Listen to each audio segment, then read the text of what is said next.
I wanted to make a little quick follow-up video to a lesson I did with Larry last week. Just talked about cleaning up a bunch of bad habits I've developed with my driver swing. So a lot of that stuff you guys saw at the beginning was not getting too long with the backswing, a couple setup things I was a bit sloppy with, and then towards the end, we had a little bit of a chat about how to start neutralizing my club path. I do tend to get a little bit too in to out with my path, irons even, and when I get to the driver, you know, I could be pushing 5, 6, 7 degrees into out. For a lot of reasons, that's not ideal. So towards the end of that lesson, you would have heard Larry kind of introduce a concept to me that we've worked on in the past, but it's been a bit tough for me to kind of get a handle on, but I do want to start working on it now. And it's super, super helpful if you do find you're the type of person that is a lot into out, if you're kind of sweepy into contact, you have a hard time kind of spinning and launching your irons properly.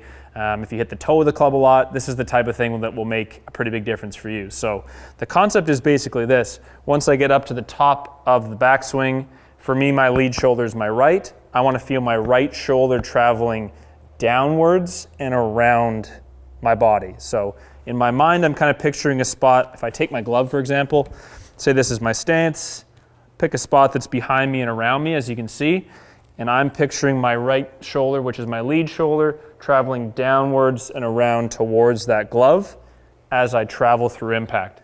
The feel of getting this way will actually develop me a path that's very neutral and a little bit more synced up, whereas now, because my hands get so low and inside early, my body really has to stop to let the hands catch up through impact. It's very difficult to be this far behind and low and still be open at impact, because as you can see, I'm gonna hit, I'd have to hit a massive hook or a huge block with every swing, which is not ideal. So if you're like me and you're in some of these kind of bad positions, or you have, you know, a top of backswing trigger that moves more this way than this way, it's gonna be very difficult for you to actually rotate properly through impact. So I've got the green set really, really short. So this is a pitching wedge.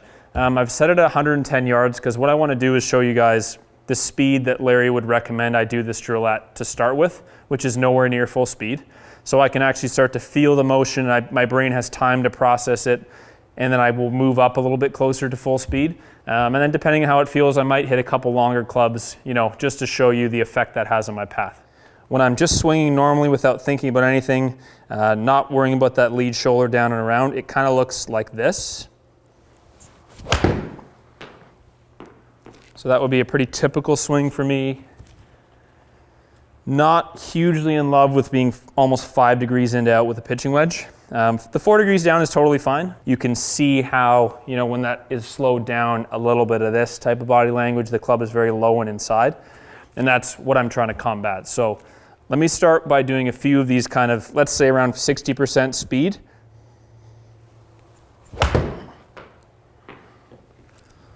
Felt okay. Yeah, so that's actually a good start there. So that's 3.5 degrees out to in. And one thing you're gonna have to be patient with is the results, like where the ball goes, contact.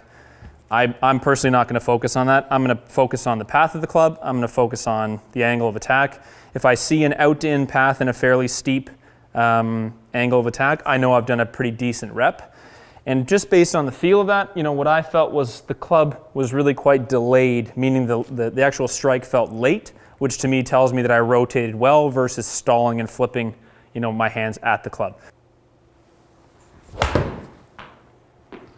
So probably around, I don't know, 60% speed, trying to hit them like 110. I'm finding this drill, you know, pretty easy. That's an okay rep. I mean, at this speed, I should be able to get the path more. That's basically just dead square. I'm not unhappy with that, but as I said, at this speed, I really want to exaggerate it as much as I can. Try to exaggerate a little bit more there, a little bit more low with the right shoulder. Okay, so that's about 2 degrees out to in.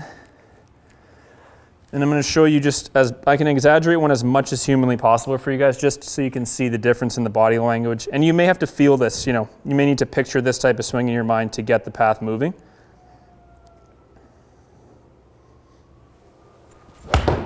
So to me, that was very exaggerated. I really felt my right shoulder get low and around, and that's almost 4 degrees out to in. So you guys can obviously figure out where you think it's enough. If you're getting reps at this drill, you know, the around 50, 60% speed, To me, if you're a big time in to out guy, if you see anything out to in, you're doing a good job. I wouldn't feel the need to get a bunch of 4 degrees out to ins. That's a bit extreme.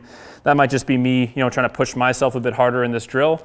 But anything out to in and on the steeper side is an indication that you're getting the shoulder moving a little bit more down and around you. And as you can see, that's pulling my lower body nicely more rotated through the shot.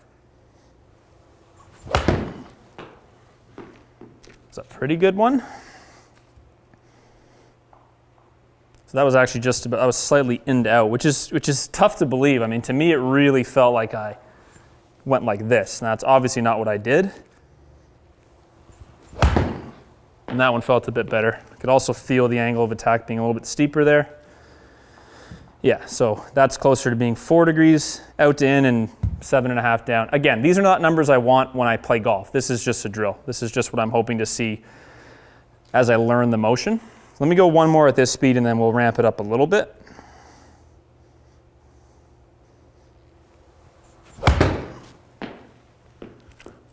That was actually quite a good one too, I think. Yeah, so 2 degrees out in, 6 down. So let me move the green back a little. It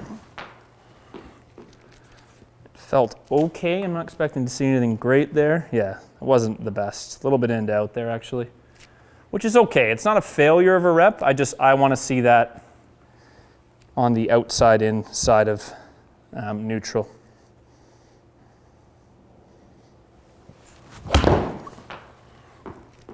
So what I'm feeling at this speed, which is still, let's say 70%-ish, what I'm feeling is that because I'm thinking of swinging a bit faster, I know for a fact my hands are lower by the time I start feeling the shoulder. So I think I need to feel the shoulder moving down and around a little bit earlier in the downswing. I need to exaggerate that more because I'm not really getting that motion here at this speed.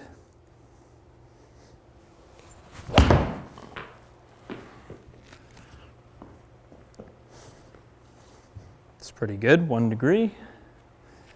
And so part of it for me is as I get used to this motion is slowly the hands will, right now my hands are getting very low very early. It's going to take a lot of time. I mean, it's going to take many practice sessions before the hands stay up a bit higher and the shoulder moves this way. I just have to be patient. If I chunk some like that, that's okay. It's going to be a pretty long process to work on this.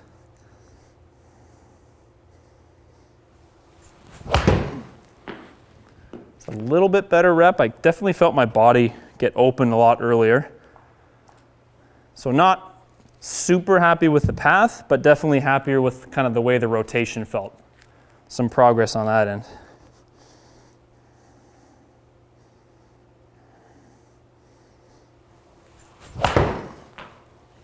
And I want to say that's probably the best one I've done of the higher speed. Yeah, so I'd be pretty happy with that as a drill swing, basically close to 0, 5 degrees down is nice. See if I can push it a little bit harder out to in.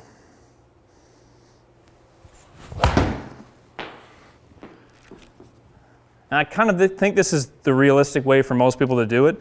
It's going to take you some time to kind of ramp it up. It takes you a while to trust that you aren't just going to, smash the ball right of target. So now I'm starting to just barely get out to in after, another 8 or 9 shots. It took me just to get, confidence enough to start, for me, starting the ball right of target and fading it back to the left. That was a pretty good one too. So this is a decent little practice session. I've hit, on camera I've hit about 20 balls. To warm up I probably hit about 15 or so more. So I'm starting to get around 30, 40 shots into this practice session. This is a very different motion than I'm used to. I'm starting to feel muscles I don't normally feel. I can sense a bit of fatigue setting in, which is totally fine. To me, I'm starting to get to the point of this drill session that I would think about wrapping it up. I think a mistake that I've been guilty of a million times is, I want to whale another 60 balls and keep working on this path, keep working on this path. Fatigue is not your friend. You'll revert to old habits. You'll get frustrated. You'll get handsy, all that kind of stuff. To me, I feel like I've made nice progress. I'm really starting to get a sensation for it. I'm just gonna finish up with a few swings with a longer club. I think just a few with my 5-wood. See if I can hit kind of a couple of those lower launch fade shots that coincide with that feeling of the shoulder. Let that be the end of my session, and then wrap that up for the day. And then I would spend the rest of my session chipping and putting or something like that. See if we can hit a couple nice fades to finish.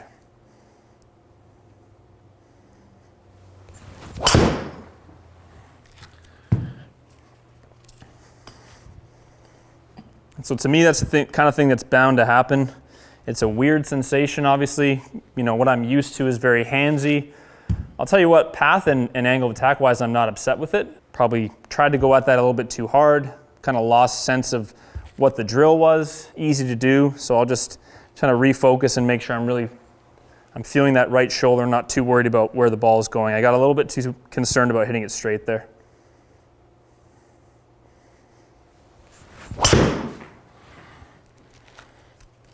A little bit better attempt. It's pretty neutral. I mean, I'm expecting to see these be kind of high fades for the most part. I'd like to see myself be able to start the ball a little bit more right. That actually was a pretty good feeling swing. I actually felt some nicer rotation in my body there. Let's see if the numbers coincide with that. I'm still swinging probably about 80% speed. Yeah, that's a much better attempt. And I like to see the 2.5 down. So I'd like to be a little bit down, obviously, on a fairway wood. You guys, I'm not the first one to tell you, I'm sure. You want to hit slightly down in your woods. And to me, being just 1 degree into out indicates that I probably did a pretty good job of getting that shoulder moving low and around. Normally with this club, I'd be 5, 6, 7 degrees into out, which is not where I want to be.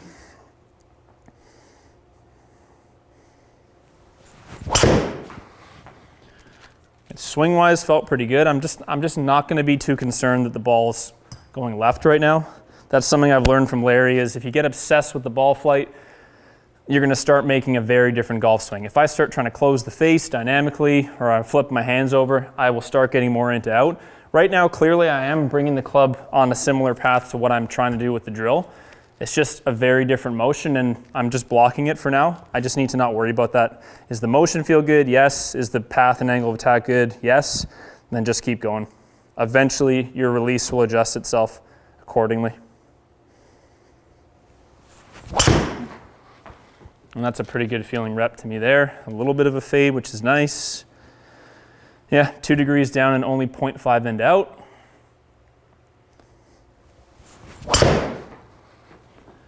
And I'm definitely happy with that. Expecting to see it fade, that's totally fine. 2.7 degrees down and actually slightly out in. So to me, that's a pretty successful session. You know, a lot of people watching this are going like, why the hell would you want to be out in? I've been trying not to be out in for 30 years. Just make sure you understand, if you are someone who is steep and over the top, obviously this drill is not for you. I mean, this is the complete opposite, but there are a lot of golfers out there who are very sweepy, very shallow, hit a big hook at times, have to play a lot of shape, hit blocks, have a two-way miss. I'll keep you guys posted as I work on this more. Let me know if you have any questions about any of the specific feels. It's a little bit of a tricky one for sure. I've tried to just verbalize what it feels like to me, but that's not to say that's the only way to feel this type of motion. So as I said, leave me a comment if you have any questions, and thanks for watching.